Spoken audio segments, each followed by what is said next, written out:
জাপানের স্নোফল শুধুমাত্র আমরা ফরেনাররাই যে উপভোগ করি ব্যাপারটা এমন না। জাপানের সব শহরে কিন্তু স্নোফল হয় না। যেই শহরগুলোতে নর্মালি স্নোফল হয় না সেই শহরে যখন নাকি স্নোফল হয় মাঝে মধ্যে, তখন শুধুমাত্র আমরা ফরেনাররাই না, জাপানিজরাও স্নোফলটারে অনেক ভালোভাবে উপভোগ করে।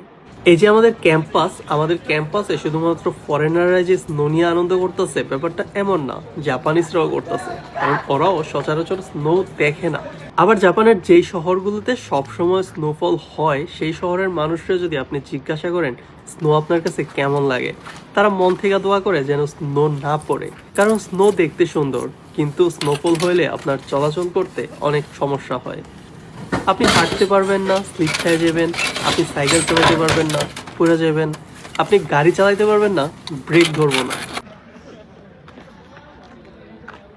ইলারে যদি আপনি নিচে ফালাই দিতে পারেন তাহলে কফি খাওয়াবো, নিচে একেবারে ফালাই দিতে হইব, ধাক্কা দিয়ে ফালাই দিতে হইব।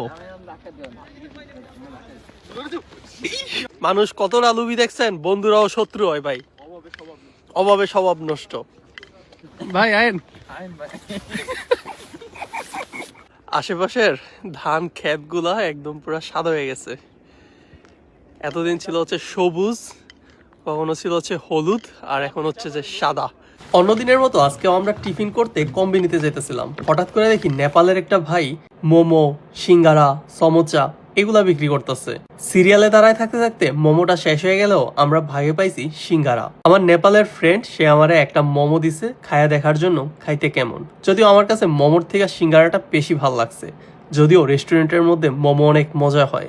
সিঙ্গারা খায়া পেট ভরে গেছে, যার জন্য একটা আইসক্রিম কিনা ঠান্ডার মধ্যে আইসক্রিম খাইতে খাইতে আবার ক্লাসে চলে গেলাম।